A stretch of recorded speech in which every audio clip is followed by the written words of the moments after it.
Hujambo mfugaji mwenzangu. Leo nataka tuzungumzie mambo muhimu ya kuzingatia katika matumizi ya vitamini.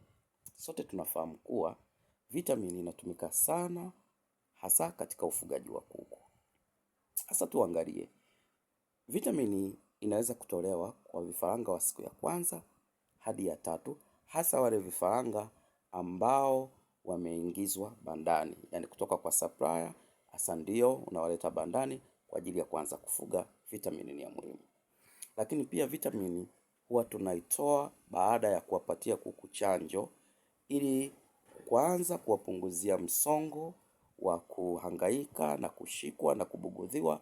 Lakini cha pili, vitamini inasaidia kusisimua kinga ya mwili ili kwamba inayotokana na chanjo ambayo wamepewa kuku.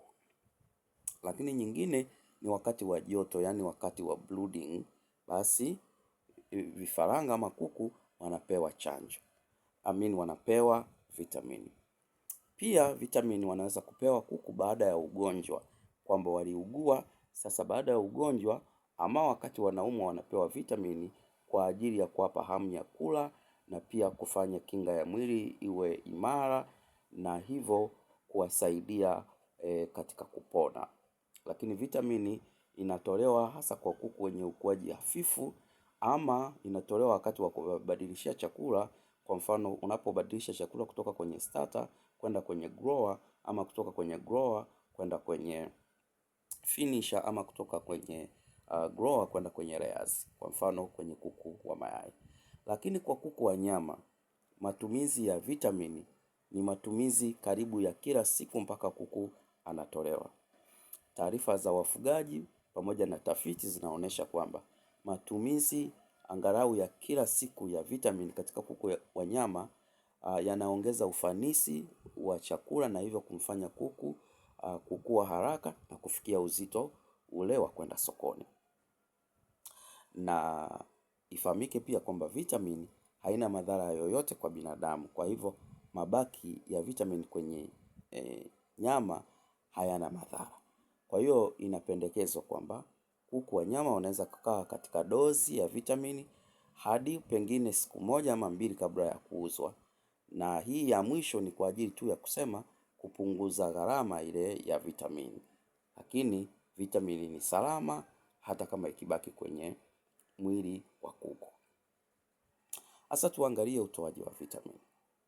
Hasa nataka ufahamu kwamba mara nyingi vitamini hazina ladha nzuri kwa kuku. Kwa maana nyingine ni kwamba kuku huwa hapendi kabisa kunywa maji yenye vitamini. Kwa hiyo sasa ni muhimu sana kuzingatia dozi ya vitamini husika ama kuwapa kuku maji ya vitamini angalau kwa masaa 2 mpaka 4 ama nusu siku. Yaani unaweza kuwawekea kuku maji ya vitamini kuanzia labda saa 2, saa 1 asubuhi mpaka saa 4 ukayaondoa, ama ukawawekea kuanzia saa 1 mpaka saa 6 ukayaondoa, baadaye mchana kuanzia saa 7 mpaka jioni ukawekea maji matupu. Hiyo itawawezesha kuku wako kunywa maji, especially kuku wa nyama.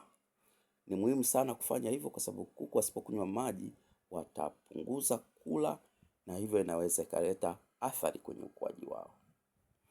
Kitu kingine cha kuzingatia ni usafi wa mara kwa mara wa vyombo vya maji. Vyombo vya maji vichafu husababisha harufu kali ya vitamini. Vitamini mara nyingi ina harufu kali. Kwa kama vyombo visipofanyiwa usafi, vinaweza kufanya ile harufu ikawa kali sana kwa kuku na hivyo kuku kuacha kabisa ama kupunguza kunywa maji kwa sababu ya harufu inayotoka kwenye vyombo.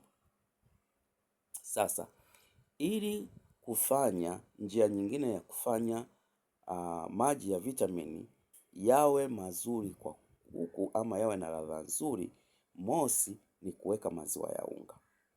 Kwamba kuweka maziwa ya unga kwenye maji ya vitamini angalau gramu 1 mpaka 2 kwa lita 1 ya maji huongeza ladha ya maji, lakini kitu kingine inazuia upotevu wa vitamini kwenye maji.